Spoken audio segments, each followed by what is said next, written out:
하나님의 말씀은 히브리서 10장 32절에서 39절의 말씀을 우리 이은목 목사님께서 봉독해 올려주시겠습니다.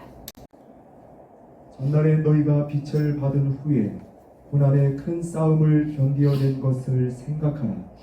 혹은 비방과 환난으로서 사람에게 구경거리가 되고 혹은 이런 형편에 있는 자들과 사귀는 자가 되었으니 너희가 갇힌 자를 동정하고 너희 소유를 빼앗기는 것도 기쁘게 당한 것은 더 낫고 영구한 소유가 있는 줄 알미라. 그러므로 너희 담대함을 버리지 말라. 이것이 큰 상을 얻게 하느니라. 너희에게 인내가 필요함은 너희가 하나님의 뜻을 행한 후에 약속하신 것을 받기 위함이라. 잠깐 후면 오실 이가 오시리니 지체하지 아니하시리라. 나의 의인은 믿음으로 말미암아 살리라. 또한 뒤로 물러가면 내 마음이 그를 기뻐하지 아니하리라 하셨느니라. 우리는 뒤로 물러가 멸망할 자가 아니요 오직 영혼을 구원함에 이르는 믿음을 가진 자니라. 아멘. 나는 반드시 약속을 지킨다 라는 제목으로 하나님의 말씀을 듣겠습니다. 하나님께서 저에게 말씀하시기를 나는 반드시 약속을 지킨다고 말하라 하셨습니다. 36절을 보면 오늘 너희가 인내가 필요함은 너희가 하나님의 뜻을 행한 후에 약속하신 것을 받기 위함이라. 하나님께서 약속하신 것을 받기 위해서는 첫째, 인내하라 그랬습니다. 둘째, 하나님의 뜻을 행해야만 한다라고 말씀하고 있습니다. 32절에서 전날에 너희가 빛을 받은 후에 고난의 큰 싸움을 견디어낸 것을 생각하라고 말씀합니다. 이는 하나님께로부터 약속을 받은 자들이 고난을 많이 받았음을 의미합니다. 약속을 받기까지 그들이 받은 고난이 너무나 컸기에 그 고난을 견딘 것을 가리켜 큰 싸움을 견디어낸 것이라고 표현합니다. 33절에는 약속받은 자들이 비방과 환난으로서 사람들의 구경거리가 되었다고 증언합니다. 하지만 그 와중에서도 그들은 자신들과 같이 고난 중에 있는 자들과 사귀는 자들이 되었다고 말씀합니다. 34절에서는 하나님께로부터 약속을 받은 자들이 자신들과 같이 고난 중에 갇힌 자들을 동정하였고 심지어는 자신들이 소유를 빼앗기는 것까지도 기쁘게 당하였다고 증언합니다. 그들이 이렇게 고난 중에 인내하며 기뻐할 수 있었던 이유는 이보다 더 낫고 영구한 소유가 있는 것을 알았기 때문입니다. 그러므로 하나님은 그들에게 큰 상을 받을 수 있는 그릇이 되기 위하여 담대하라고 말씀합니다. 그리고 인내가 필요하다고 말씀하십니다. 왜냐하면 인내한 자만이 하나님의 뜻을 행한 후에 약속하신 것을 받을 수 있기 때문입니다. 잠깐 후면 오실 이가 오실 겁니다. 그분 예수 그리스도께서는 결코 지체하지 않으실 것입니다. 그러므로 오직 의인은 믿음으로 말미암아 살아갑니다. 약속을 붙들고 믿음으로 사는 의인들은 결코 뒤로 물러가지 않습니다.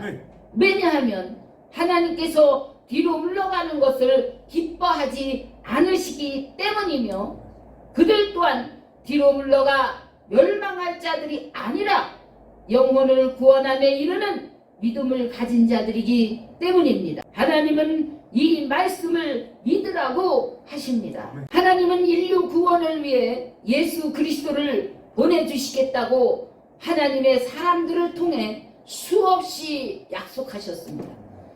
예수님을 이 땅에 보내시기 400년 전에 하나님은 이사야 선지자에게 약속하셨습니다. 이사야 53장 10절을 보면 하나님께서 예수 그리스도를 통해 구원의 기쁘신 뜻을 성취하실 것을 말씀하십니다. 여호와께서 그에게 상함을 받게 하시기를 원하사 질고를 당하게 하셨은즉 그의 영혼을 속건 제물로 드리기에 이르면 그가 씨를 보게 되며 그의 날은 길 것이요 또 그의 손으로 여호와께서 기뻐하시는 뜻을 성취하리로다. 때가 되어 하나님께서 구약의 선지자들에게 약속하신 메시아 예수 그리스도를 성령의 능력으로 마리아를 통하여 이 땅에 보내주셨습니다.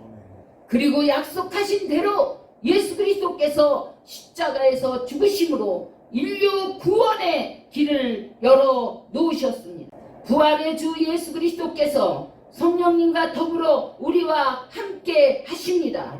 또한 예수님은 우리로 하여금 하나님께로 가까이 나아갈 수 있게 하십니다. 그 영원하신 하나님의 사랑의 품에 안길 수 있도록 역사하십니다.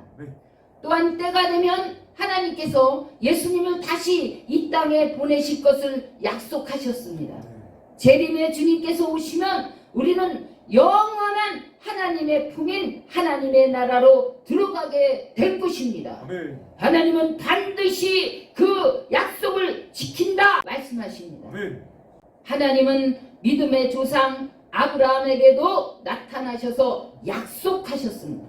그 약속은 아브라함의 아내 사라가 경수가 끊어져 아이를 가질 수 없는 불가능한 상황에도 불구하고 아들을 주시겠다고 말씀하십니다. 그 약속을 들었을 때 아브라함과 사라는 그것은 불가능하다고 생각하여 둘 다 웃었다고 성경은 증언합니다. 그러나 때가 되어 하나님은 그 약속대로 그 부부에게 아들을 주셨습니다.